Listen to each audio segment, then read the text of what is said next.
Aujourd'hui, on va parler du travail. Qu'est-ce qui se passe le jour de l'accouchement? Il y a deux phases. D'abord le travail et puis l'accouchement, le moment du travail. Ce qui est très important, c'est de bouger. Bouger le plus possible, tant que vous savez. Pourquoi bouger dans l'asymétrie? Donc je dis bien asymétrie, parce que ça vient bouger le bassin. Bouger le bassin et aider bébé à descendre comme dans un entonnoir dans le détroit supérieur. On sait qu'il y a deux détroits au niveau du bassin, le détroit supérieur et le détroit inférieur. Bébé doit d'abord descendre dans le détroit supérieur pour après arriver dans le détroit inférieur, c'est au fait la sortie entre le pubis et le coccyx. Donc la première chose à faire, la plus facile, c'est de marcher. Donc je vais t'inviter à marcher.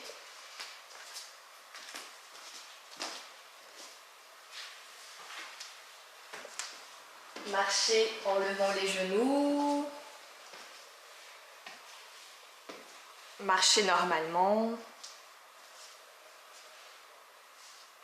Tu peux faire aussi du surplace et danser avec ton bassin.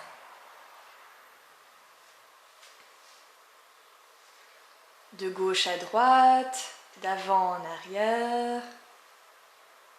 C'est vraiment le bassin qui bouge. Voilà, super. Et faire des petits cercles. Des petits cercles, des grands cercles. Dans un sens, dans un autre.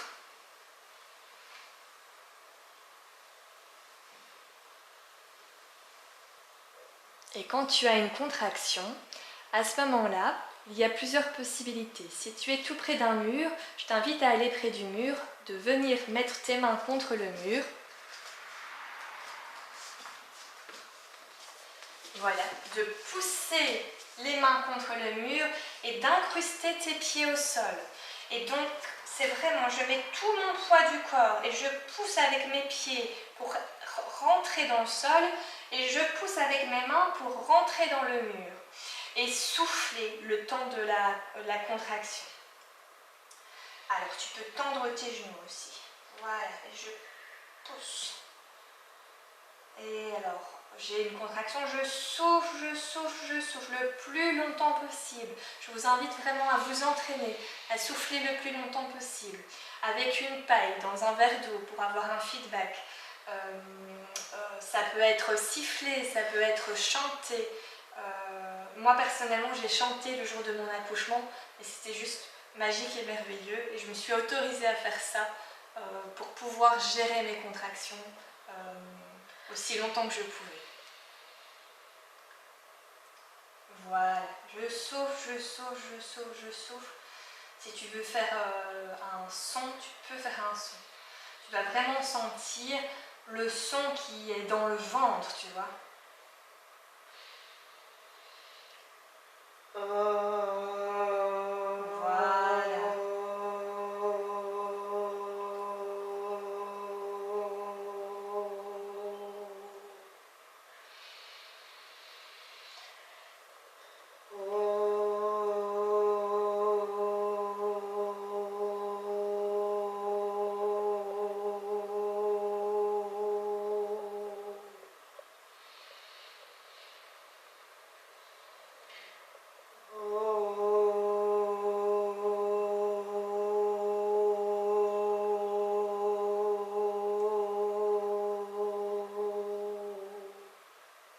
Qu'est-ce qu'elles font les contractions utérines?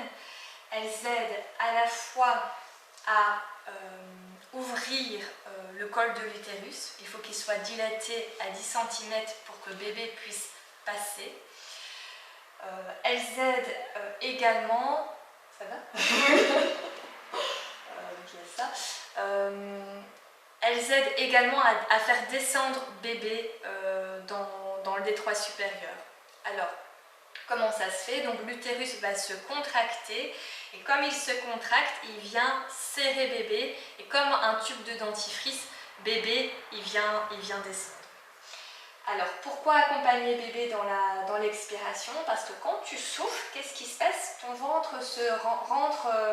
rentre naturellement et ça vient encore plus plus aider bébé à descendre dans le détroit supérieur.